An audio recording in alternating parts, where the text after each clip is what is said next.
Bonjour, je suis Delphine Zanelli. Bienvenue dans le podcast L'entreprise de demain, le podcast de tous les bâtisseurs du futur du travail. Celles et ceux qui le vivent, le créent, le questionnent et chaque jour le réinventent.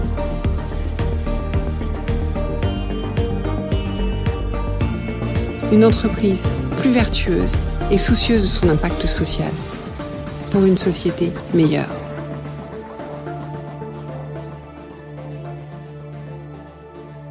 Bonjour, bienvenue dans ce nouvel épisode. Je voudrais prendre quelques minutes avant de commencer pour vous parler d'un événement qui me tient à cœur. Il s'agit du Next Gen Summit. Il se tiendra les 24, 25 et 26 novembre prochains à La Défense.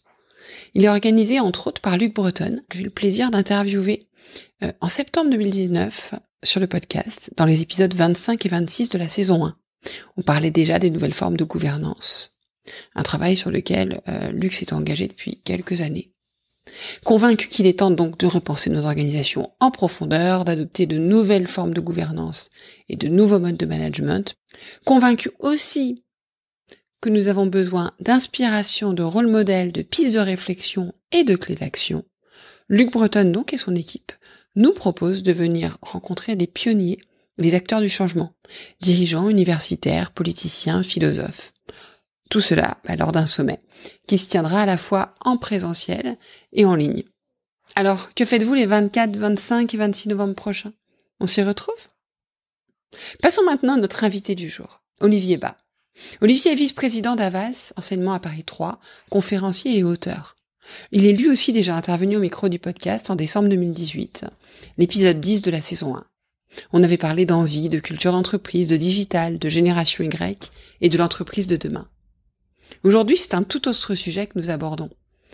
Suite à la parution de son dernier ouvrage que j'ai adoré, ainsi que tous ceux à qui je l'ai offert cet été, même s'ils ont parfois tiqué à la lecture du titre « Connard malgré nous ». Oui, le message n'est pas évident. Pourtant, je l'ai offert qu'à des personnes dont j'apprécie fortement les intelligences. Mais bon, le sous-titre est éclairant, c'est « Comment rester intelligent face à la manipulation de nos émotions ». Olivier a en fait eu envie de creuser le sujet, de prendre la plume face à un constat récent de la baisse de notre QI. Comprendre pourquoi et comment celle-ci s'accélère dans le monde d'aujourd'hui et tout particulièrement dans la période que nous venons de vivre. Le lien avec l'entreprise de demain? Nous souhaitons collectivement une entreprise plus collaborative, engageante et responsable. Mais comment peut-on y arriver si nous ne sommes plus que dans la réaction? Si nous pensons que seules nos certitudes sont la réponse à l'incertitude? Si nous perdons confiance au point de ne plus être en mesure d'entendre d'autres points de vue? Bref, vous trouverez dans cet épisode passionnant de multiples clés pour réveiller les intelligents qui sommeillent en nous et en nos équipes. Bonne écoute!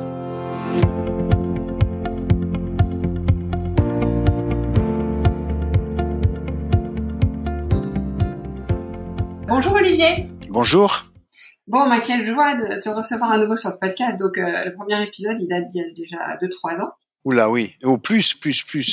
Ouais, on parlait plaisir et performance. C'était à l'époque, on avait parlé de l'envie stratégie, qui était le premier livre par lequel je t'ai découvert, et puis on avait parlé de Highlight ton job à l'époque. Et là, on va parler d'un autre sujet que je trouve très à propos aujourd'hui. Et voilà, ton ouvrage s'appelle Connard malgré nous. Alors, pour la petite histoire, je te le disais, je l'ai offert à pas mal de clients cet été. J'en ai 2-3 qui m'ont regardé de travers au départ. J'aurais dit non, mais lisez le livre et puis on en reparle après. Que je trouve que c'est très à propos dans leur vie de manager, de dirigeant. Parce que un des enjeux pour eux aujourd'hui, c'est écouter, c'est comprendre. Bref, avant d'aller plus loin, donc peut-être que je vais te laisser quand même te présenter pour ceux qui ne te connaissent pas en 2 minutes, puis après je te poserai différentes questions. Oui, rapidos. Je suis très pompeusement vice-président à Paris, mais en fait, je travaille sur des sujets qui sont liés à la transformation des entreprises et à l'engagement des équipes, du dirigeant jusqu'au collaborateur. Ça, c'est mon métier. À côté de ça, je fais plein d'autres choses. Je suis enseignant à la Sorbonne Nouvelle. J'écris des livres puisque c'est mon 3e bouquin. Voilà. Ok, donc du coup Olivier, qu'est-ce qui t'a donné envie d'écrire ce livre? Alors ce livre, mes 2 premiers sont des bouquins qui sont très centrés sur les émotions. la manière de les réguler, de les gérer, comment les états émotionnels font la performance, comment la transformation, notamment numérique, vient perturber les climats émotionnels dans les boîtes, etc. Et en fait, j'ai été interpellé par des chiffres que j'ai vu passer sur la baisse du QI. En France, il semblerait qu'il y a eu une baisse de quelques points du QI depuis une dizaine d'années. C'est ce qu'on appelle l'inversion de l'effet Flynn. Flynn, c'est un chercheur néo-zélandais qui avait modélisé l'augmentation du QI de l'être humain depuis des centaines d'années. Et donc, il y a une inversion du QI. Ça m'a vraiment interloqué. Je me dis, tiens, donc l'être humain devient moins intelligent ou deviendrait moins intelligent. Et donc, mon point de départ, c'est ça. Et j'ai essayé de me dire, mais pourquoi il devient moins intelligent? Alors, il y a plein d'explications, hein. Quand tu commences à chercher, on t'explique que c'est le problème de l'éducation, parce que l'éducation à la maison est de plus en plus mauvaise, l'éducation à l'école, on n'en parle pas, selon certains, c'est la bouffe, parce que les perturbateurs endocriniens viennent empêcher l'effet de l'iode qui est bénéfique sur le cerveau. Il y a plein d'explications, beaucoup le numérique, et moi je me suis dit à un moment donné, mais est-ce qu'on n'est pas finalement moins intelligent parce qu'on réfléchit moins, et qu'on réfléchit moins parce qu'on réagit plus. Et en fait, je me suis dit, j'ai l'impression que le siècle des Lumières s'est éteint avec Twitter.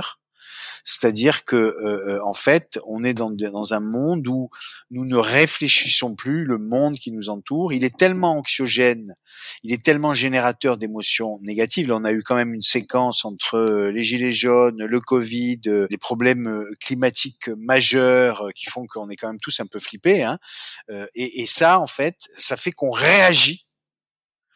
Et donc le je pense donc je suis de Descartes est devenu ce que moi j'appelle le je m'émeus donc c'est vrai. Voilà, donc c'est vraiment le point de départ du livre pour essayer de ensuite de comprendre qu'est-ce qui est à l'œuvre d'abord dans notre cerveau, parce que tout part de là, et ensuite les conséquences que ça a sur le fait qu'on deviendrait moins intelligent, mais en fait, je pense qu'on est simplement en train de beaucoup moins réfléchir, c'est-à-dire de faire moins appel à nos fonctions cognitives qu'auparavant, fonctions cognitives supérieures. Il y a un point sur lequel tu reviens pas mal dans le bouquin, qui est l'attachement à nos croyances. Ouais.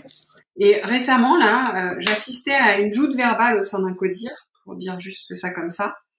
Et j'étais effarée de voir comment, en fait, j'étais vraiment en face de personnes extrêmement brillantes, capables de faire pivoter des business, enfin, qui ont fait des choses dingues pendant la crise, et qui tout d'un coup étaient en proie totale à leurs émotions, qui n'arrivaient plus du tout à raisonner, en fait. Et on était dans un dialogue de sourds, comme ça peut arriver souvent. Et en fait, typiquement, ils étaient campés sur leurs croyances, parce que ça les rassurait, parce qu'ils étaient face à de l'inconnu. Donc, comment est-ce qu'on passe au-dessus de ça? Comment est-ce qu'on le gère? Comment est-ce qu'on le transforme ça?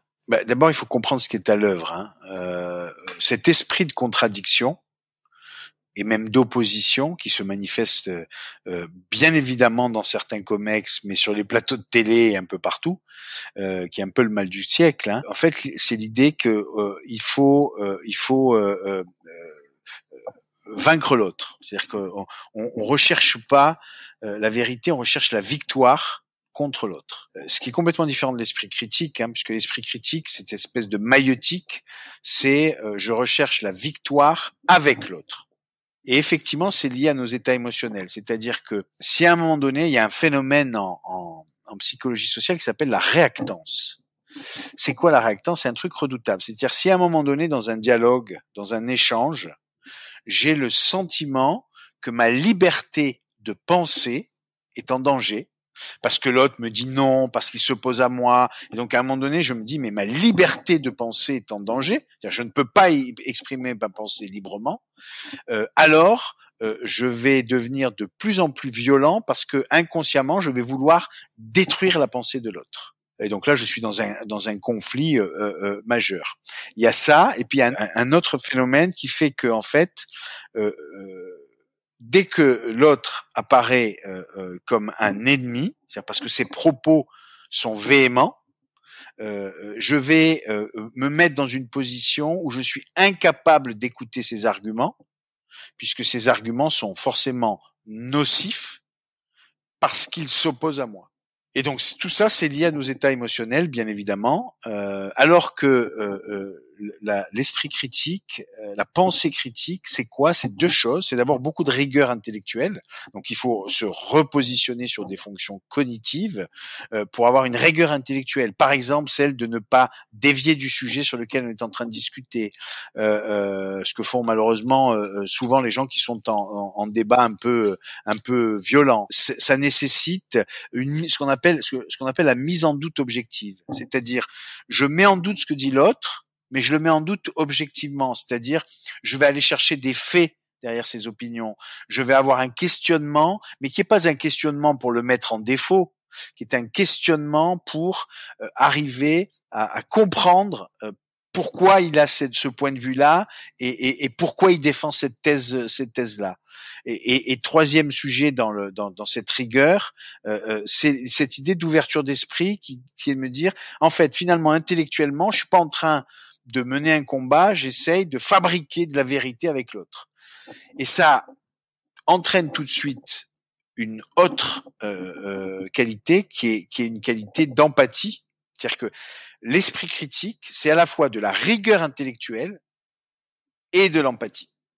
Quand tu as une grande intelligence émotionnelle, tu n'as pas de sentiment comment je vais dire ça, d'être dévalorisé, que mes lacunes soient mises en avant. Tu as de la distance avec ça.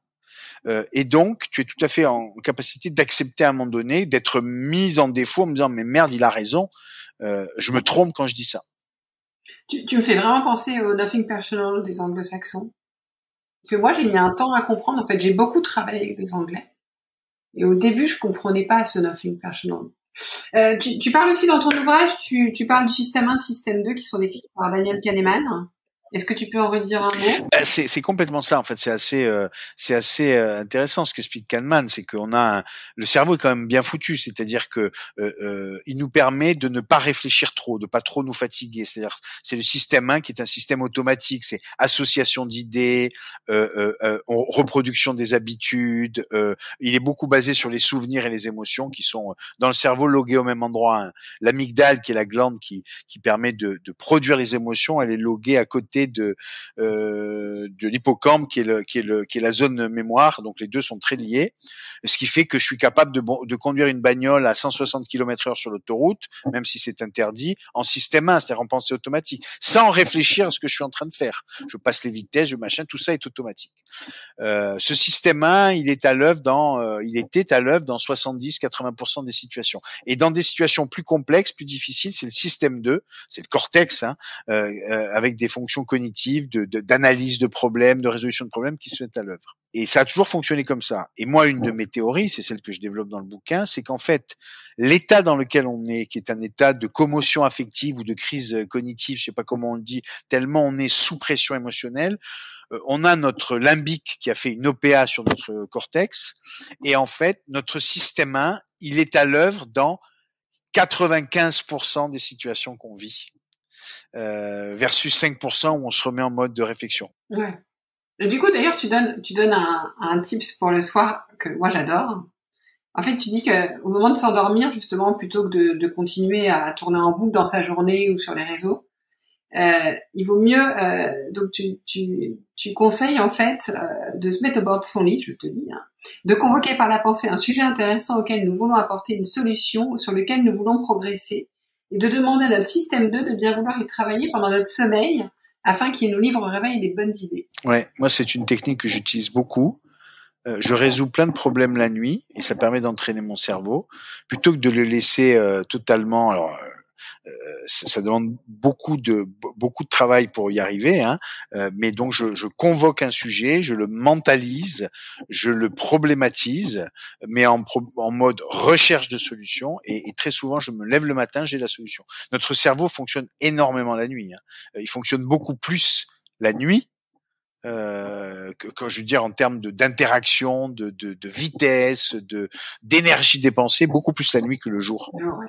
Mais moi, c'est quelque chose que j'aime bien faire aussi pour trouver des réponses aux questions, dès que j'ai une décision qui me...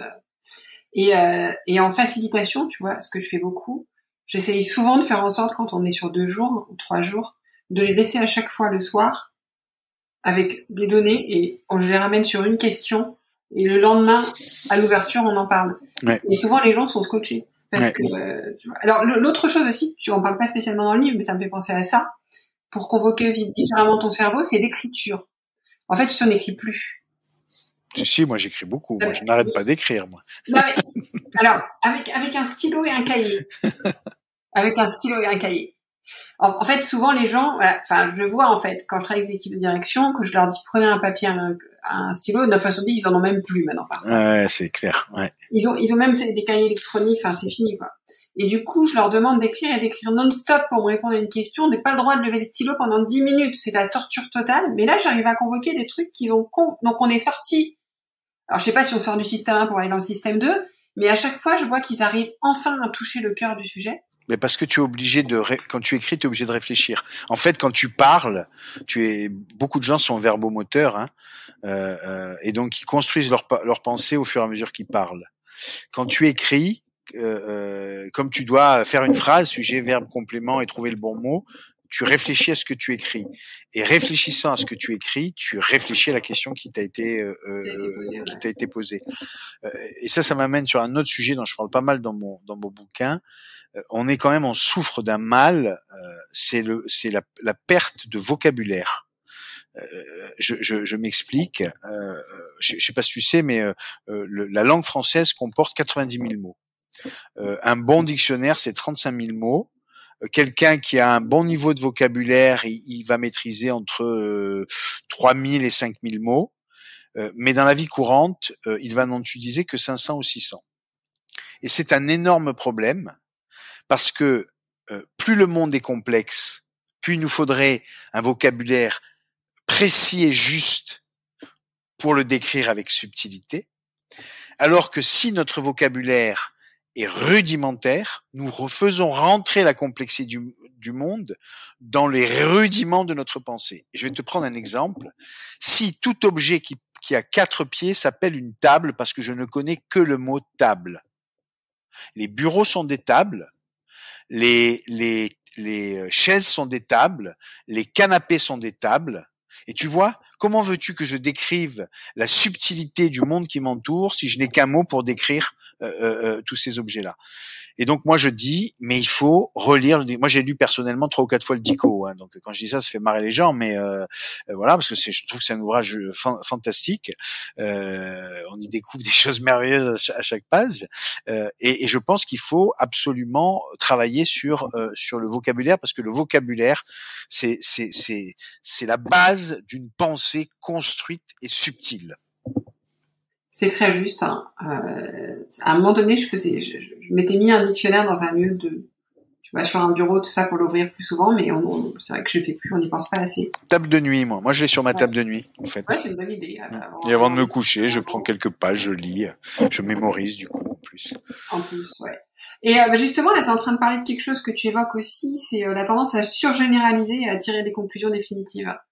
Alors c'est vrai que là on l'a particulièrement vu à l'œuvre parce que on a eu des sujets de discussion quand même complexes, clivants, avec beaucoup d'enjeux émotionnels pour le coup récemment, notamment autour du vaccin. Ouais. Et du coup, on voit bien que voilà. Et tu disais, j'aime bien ce que tu dis, nos certitudes sont pas la réponse à l'incertitude. Et en fait, comme on est en incertitude, on est toujours en incertitude parce que l'avenir, tout le temps, il sera tout le temps.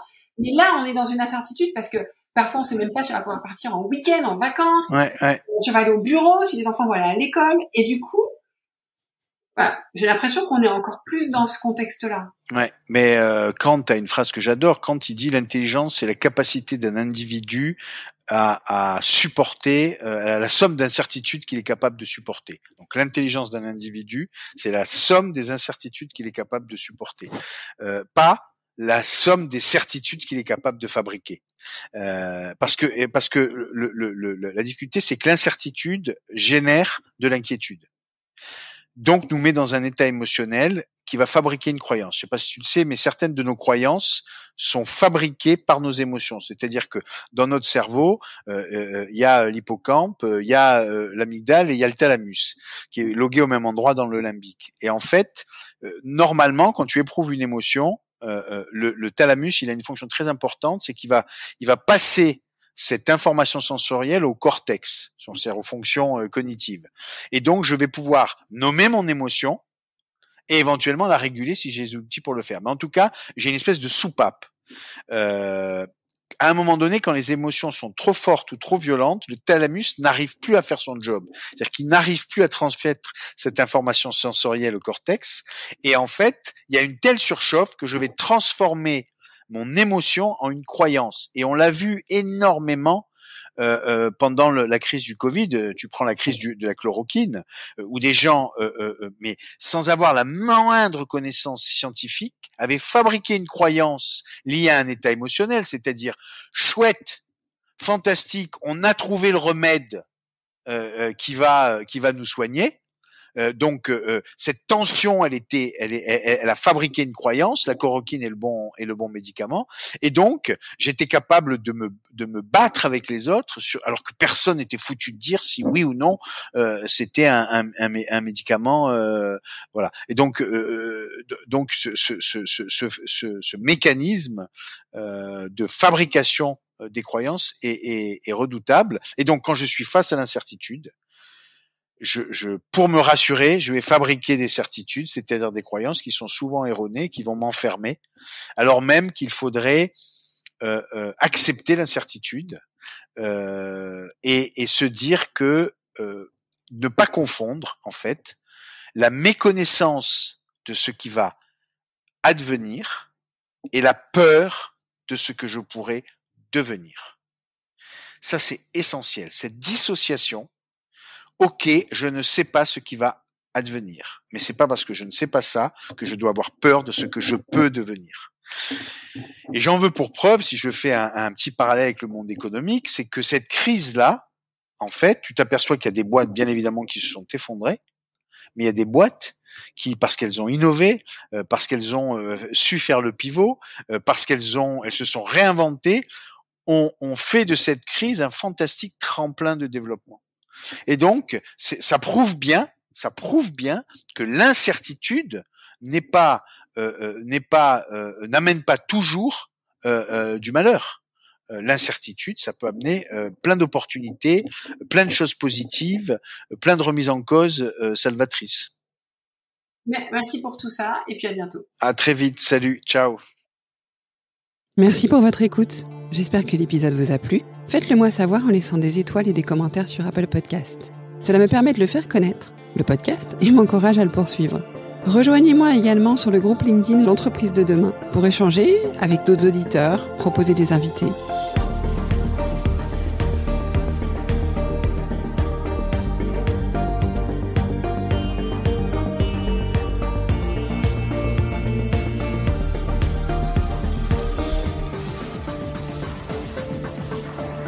Je vous donne rendez-vous jeudi prochain pour un nouvel épisode. Cette série est produite par Delphine Zanelli et Ose Masterclass. Réalisation sonore Cyril Carillon et au micro Delphine Zanelli.